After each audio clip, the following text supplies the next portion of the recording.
ถ่ายให้หลายๆคนที่บ่ได้มีบ่คอยได้เข้ามาลาวเนาะได้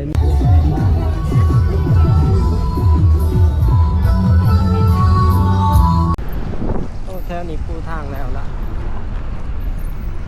เขาจะออกเปิดแล้วเนาะอันนั้นสถานีทางกลางเนี่ยบอลสุคนกับบรรยากาศตอนนี้กับเวลาเกือบเที่ยงแล้วเนาะ11 โมงวันที่7วันครูแห่งศาสตร์วันนี้ก็7 ตุลาวันนี้ก็สิพาทุกคนชมบรรยากาศบุญสวงเรือทาวัดจันทร์กันอีกมื้อนึงทุกคนพามาเบิ่งสวงเรือมื้อนี้มาเก็บภาพบรรยากาศให้ทุกคนได้เบิ่งได้ชมกันตอนนี้เราก็อยู่ที่ทางขางของโรงแรมหลานสางเนาะมื้อนี้ก็มากับแอนนาคนน้อยพาเพิ่นมาเบิ่งสวงเรือ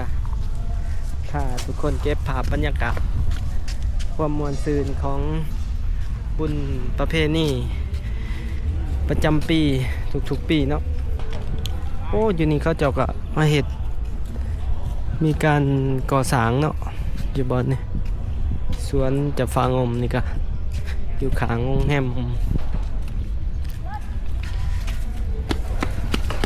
แรมลานสางที่ว่าเขาเจ้าเฮ็ดแบบสไตล์แบบทรงเก่าเนาะแบบสไตล์ทรงยุโรปแต่ว่าเป็นหลังคาแบบเดิมเนาะแบบพระราชสว่างอยู่หลวงพระบางเลยหลังคา อยู่ข้างๆกันกั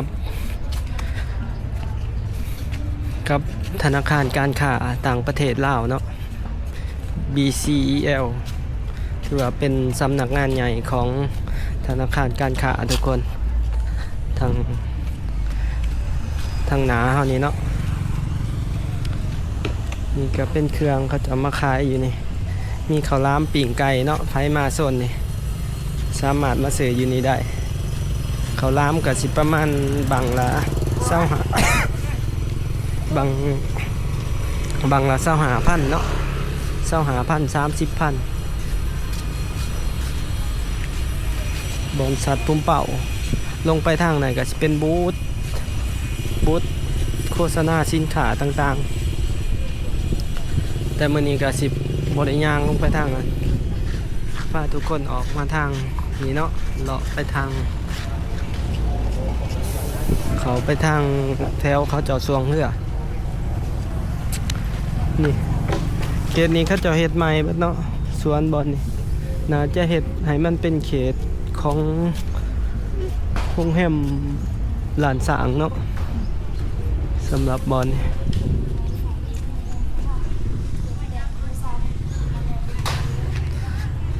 ตอนนี้บรรยากาศ 11 โมงครึ่งเนาะตอนนี้พาทุกคนกลับไปเบิ่งสวงเรือมันนี่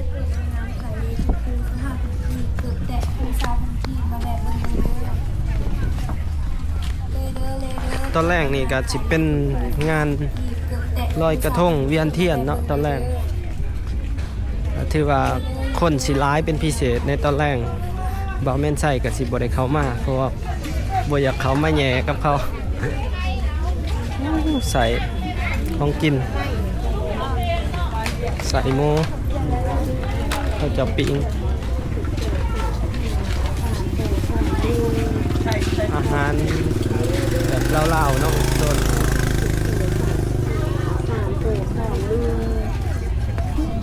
นี่แล้วเด้อส่งเสื้อแฟชั่นทุกโต35เอา3โตแสน1นี่แล้วเด้อส่งเสื้อแฟชั่นทุก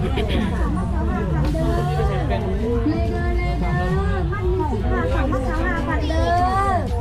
เลยเด้อมัด115 2มัด25,000เด้อเข้าเลือกได้เด้อเสื้อยืด38,000กีบค่าฝากรถกับกำหนดรถจักร 15,000 เนาะแต่ว่าเขาจะเอาขึ้นมื้อนี้ 20,000สำหรับอยู่ในโซนในตอนแรกนี่ค่าฝากรถน่าจะประมาณ25-30พุ่นละโซนทางใน อ้โซนนี่ปิงโก้แมนบอกยังลุนโซ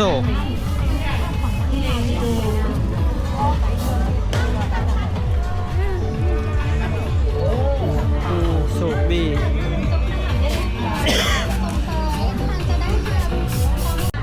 เป็นหวยขูดใบ10,000หนุนโศกถ้าคนหน่อยหนุนโศกใบเท่าไรก็ใบ10,000ก็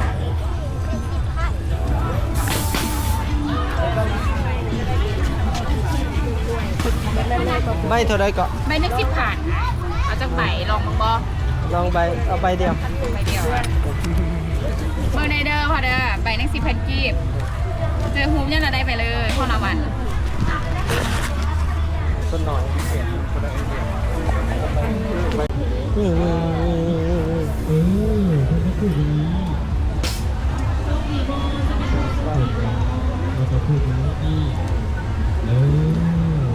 โอ้เก่า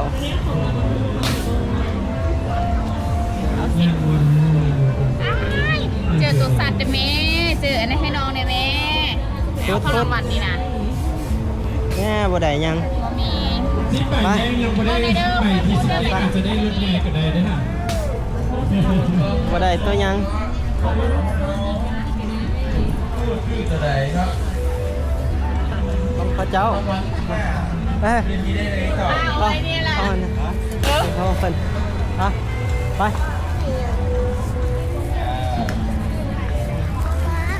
บ่ได้ยังซ้ำเนาะทางนั้นเนาะจะเป็นบูธน้ำคลองทางสายมือเขาบูธเบียร์น้ำคลองคือสิมีคอนเสิร์ตกล่องหวยไหลตะแรงป้าบอนนี้น้ำท่วมวังปีกายน้ำท่วมวังสุดก่อนเนาะ เขาจะเลยบริเมียนดินเลยบอนนี้เดี๋ยวสิยางพาทุกคนยางไปบอนสวงเหือว่าเขาเจ้าสวงเหือได้บ่นี่คือว่าน้ำขึ้นหลายเนาะซึกว่าน้ำมันอยากเต็มบอนสวงเลยนี่เดี๋ยวยางไปเบิ่งกันทุกคนเสาสัญญาณโทรศัพท์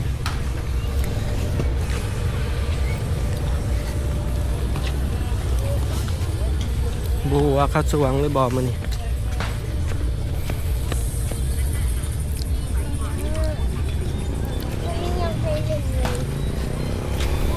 เดี๋ยวยางไปเบิ่งกันเนาะตอนแรกเนาะคนสิร้ายคนมาลอยกระทงเวียนเทียนตอนแรก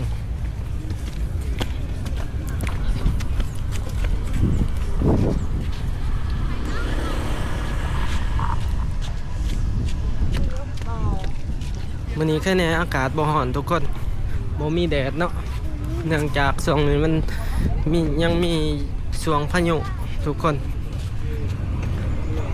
มื้ออื่นเนาะจังสิพาทุกคนไปเบิ่งแถวเขตทางงอนกันอีกเทื่อนึงว่าน้ำลงหรือน้ำขึ้นอย่าลืมติดตามกันเด้อทุกคนมื้อนี้ก็ถือว่า ยังคาแอนนาแน่ก็เลยบ่ได้ออกไปไกลเลยมาพาทุกคนมาเบิ่งมาหลินบุญเนาะเดี๋ยวไปเบิ่งกันบอลสวงเรือทุกคนแถวจุดเขาเจ้าแข่งเรือเนาะเราพาทุกคนมาอย่าง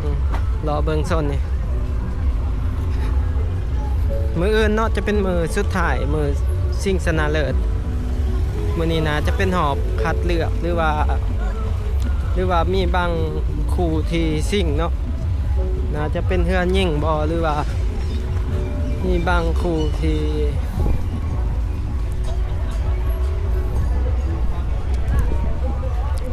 ช่วงนี้ก็คนโบราณปานใดเดี๋ยวมาเบิ่งกันเดี๋ยวโซนแข่งเรือคนก็สิมาเบิ่งแข่งเรือหลายเติบแทน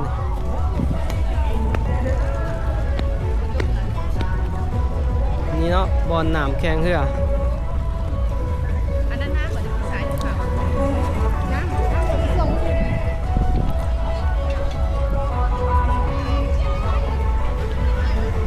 ส่วนบอลลินเล็กน้อย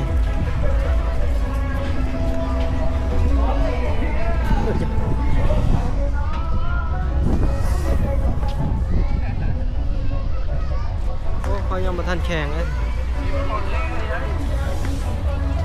บอลคะเสาลงไปลอยกระทงเนาะบอลนะทางลุมเขาเจ้าเฮ็ดเป็นทา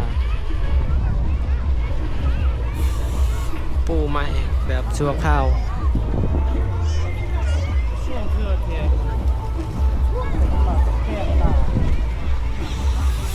มื้อนี้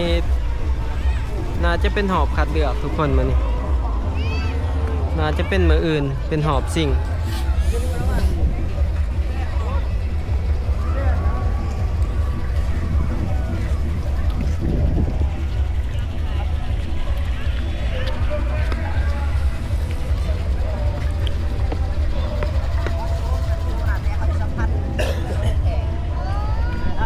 ตัวนี้แม่นพามบอลคณะกรรมการเนาะ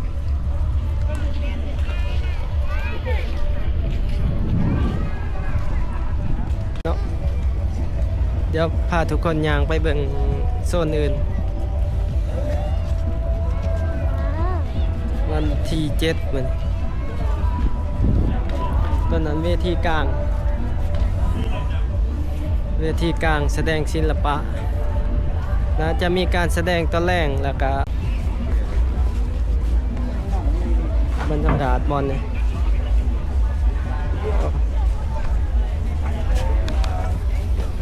ใครในอากาศบ่ฮ้อนมัน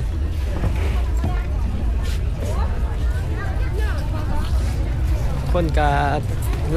ลังมาเนาะตอนนี้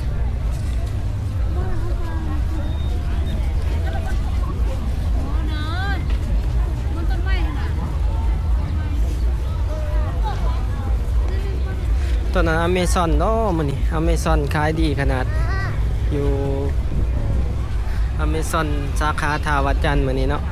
คือว่าคนเต็มเลยรอคิว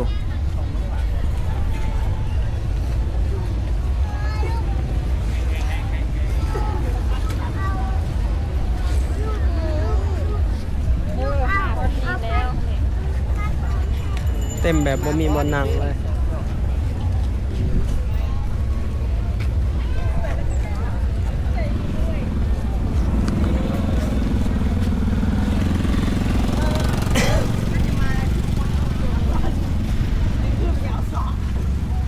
นั่งเลยบ่มีเชียร์บ่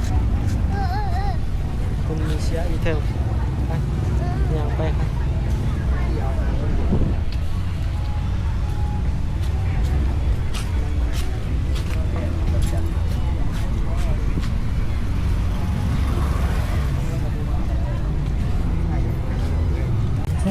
บางคนเขาก็มาตอนเสาร์ตอนสวยนี่เนาะเพื่อตอนแรก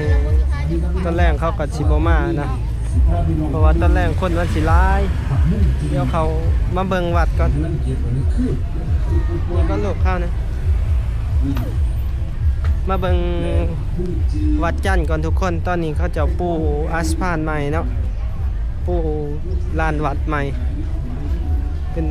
วัดจันทร์เนาะถ่ายให้หลายๆคนที่บ่คอยได้เข้ามาเล่าเนาะได้มีโอกาสเบิ่งวัดจันทร์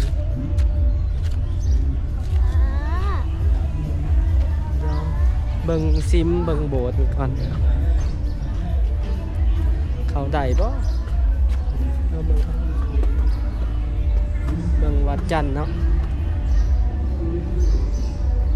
วัดจันทร์ทุกคน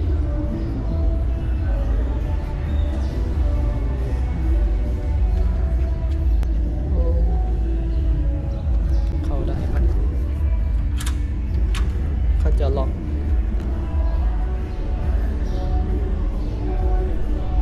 นี่เป็นบรรยากาศที่วัดจันทร์เนาะทุกคนล้อมหอบด้วยตึกทางหน้าเฮาก็มีตึกที่สร้างใหม่เนาะประมาณ10ชั้น8ชั้น10ชั้นเนาะอยู่อ้อมค้าง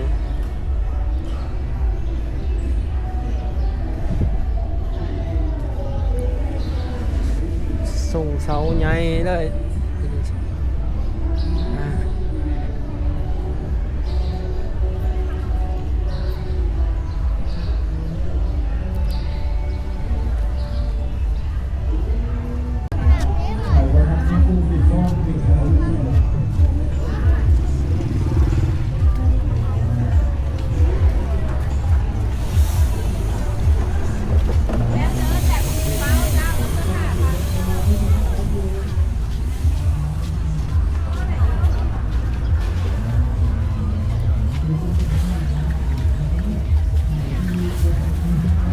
ของกินแมลงทอดแมงใหม่ทอดชาวพนักงานธนาคารเด็กคนงามๆ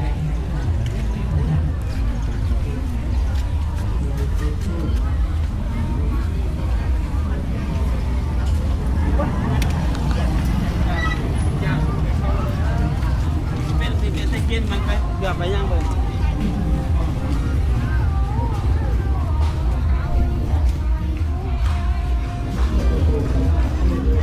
บอนนี่คล้ายเครื่องถวยบวง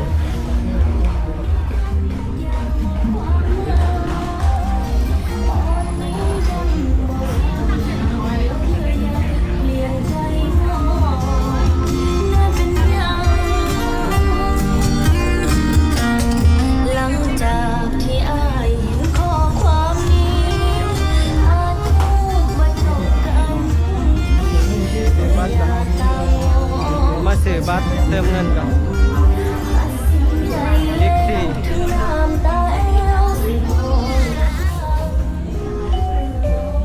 กระดูกข้อเป็นกระดูกทับเส้นเนาะสามารถเอาไปท่าเอาไปนวดได้เนาะนะครับนี่โปรโมชั่นดีเนาะจากบริษัทเลยเนาะ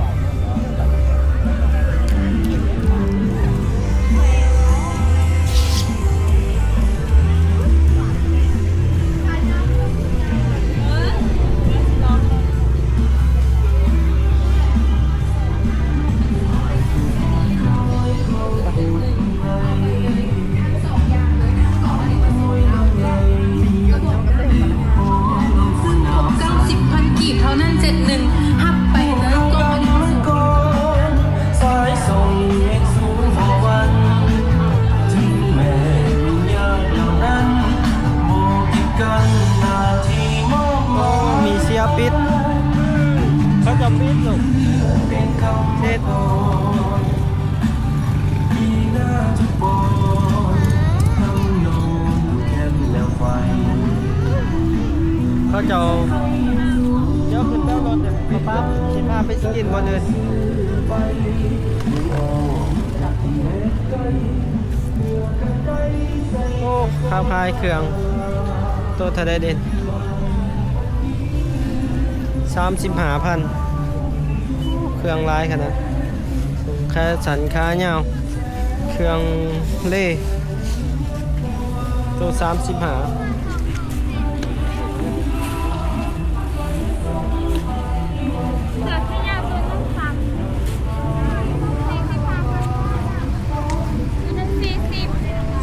บ่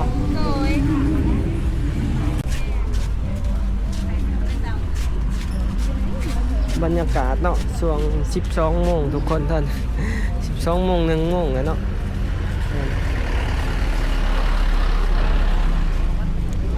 คนก็กำลังลังมากกำลังลังมากตอนนี้ประมาณ 3-4 โมงเลยก็คนสิเต็มพื้นที่นี่แต่เขามาก่อนเนาะว่าสิพาทุกคนมาเบิ่งสวงเรือเขายังบ่ทันสวงจับ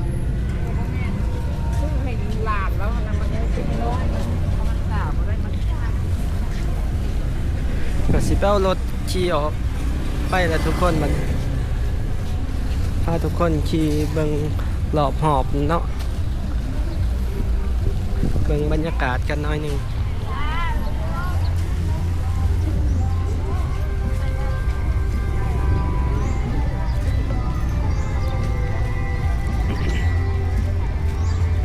ทางนี้ทางออกไปน้ำพุเนาะทางออกไปโรงแรมฮิลตันบูธธนาคารพงศวรรค์สายมือเฮา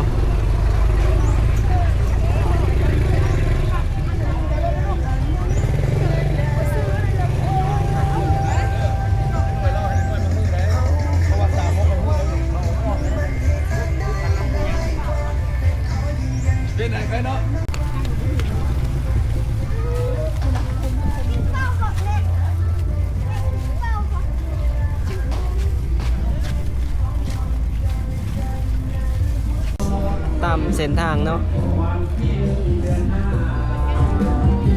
นอนเขาแก่ลุงตา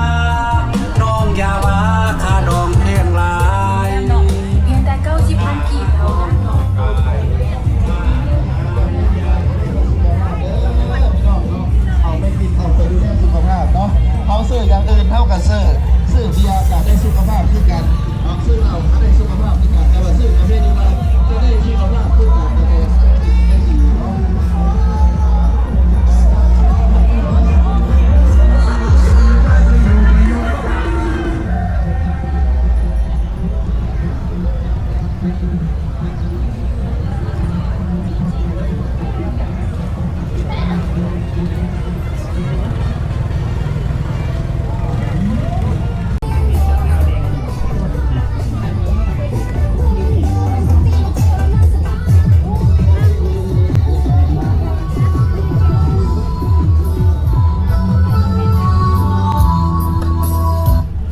Find quality products from China. Alibaba.com. Connect with 200,000 plus suppliers and save with factory pricing. Smart business starts here.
แถวนี้สิเต็มเบิดเนาะตอนแรกเขาเจาะก็สิให้เขาแต่รถจักรเส้นทาง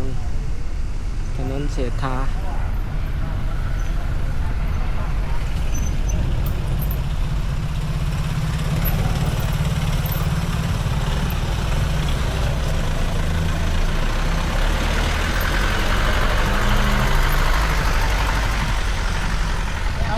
แป๊บเดียวเนาะ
แถวนี้ปูทางแล้วล่ะ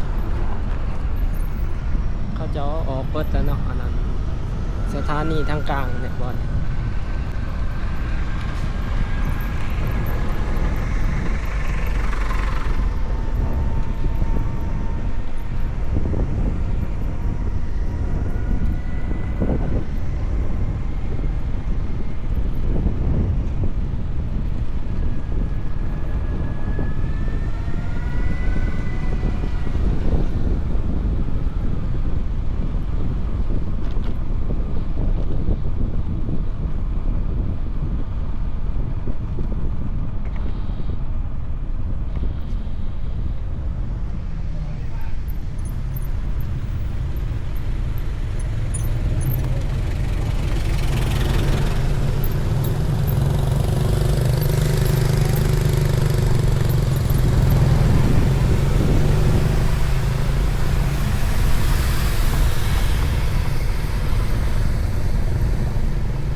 คนก็สิมีอยู่ประมาณนี้เด้อสำหรับในคลิปนี้ถ้าผู้ใดมักหรืออยากสนับสนุนกันก็อย่าลืมกดไลค์กดแชร์กด Subscribe ให้กันเด้อทุกคนตอนนี้บ่าวแม่นไส้ก็ต้องขอกล่าวคำว่าขอบใจแล้วก็สบายดี